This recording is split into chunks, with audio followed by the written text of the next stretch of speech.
cook salmon, adobong salmon na kinamatisan. So, na-try nyo na ba? Kung wala pa, i-try nyo na. So, welcome back to my channel, Cook and Taste at Tuna's Diary. Hello mga ka-cravings, good morning.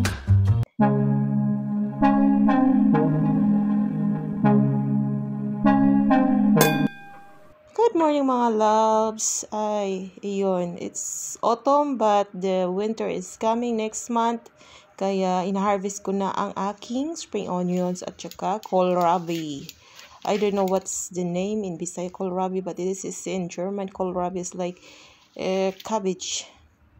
Para siyang sayote. So ayan, parang 1 kilo ang nakuha ko ng spring onion. Yung mga maliit hindi ko kinuha. So, sayang kasi pag mag-snow na malata to sila. Malata, din hindi na siya magamit. Kaya, bago mag-snow, kinuha ko na lang. Salamat Lord! Meron akong na-harvest today. Kaya, pag may tinanim, may aanihin. Kaya, bawal ang tamad. Dapat talaga masipag tayo. Nandito na tayo sa abroad. Hindi tayo pwede magtapol-tapol, tapulan. Wala talagang pera. Walang kinabukasan ng mga tapulan. Oo, ganun. Magsisi agad. Bakit walang pera? Tamad ka eh. Paano ka magkapera? Ayan, day off ko ngayon. So, yan. Thank you, Lord. Ang dami nito, mga loves. So, for 2 weeks, konsumo. Hindi na ako bibili, mga loves.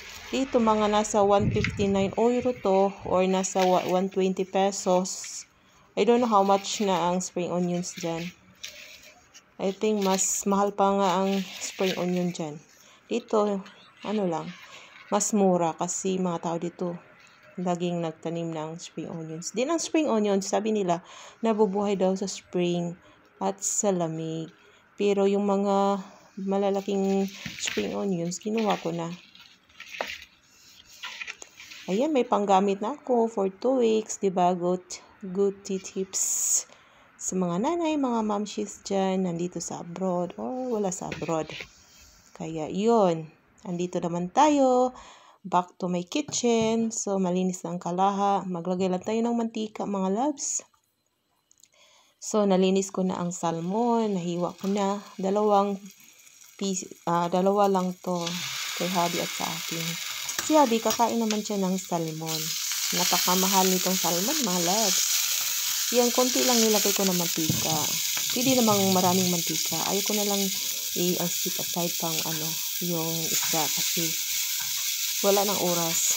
Kaya ginaganito ko na lang. Kasi pwede namang maraming mantika. I-sit aside yung isda at mag-saute.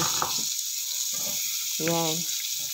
2-in-1 ko na lang. Nilagay ko na ang minced garlic at saka onions.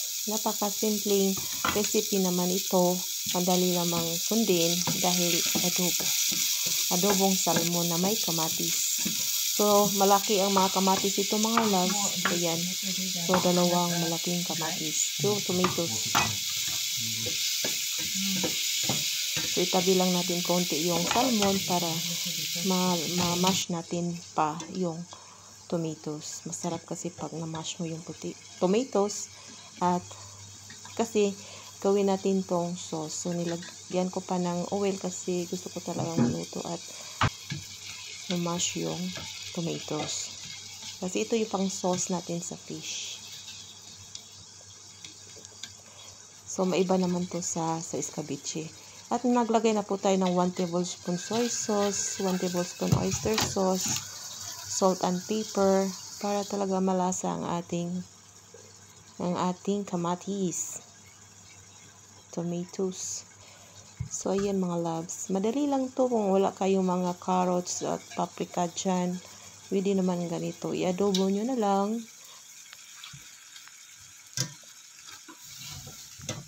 So, 3 lang yung sinusuti ko ha. Minced garlic, onion, at tomatoes.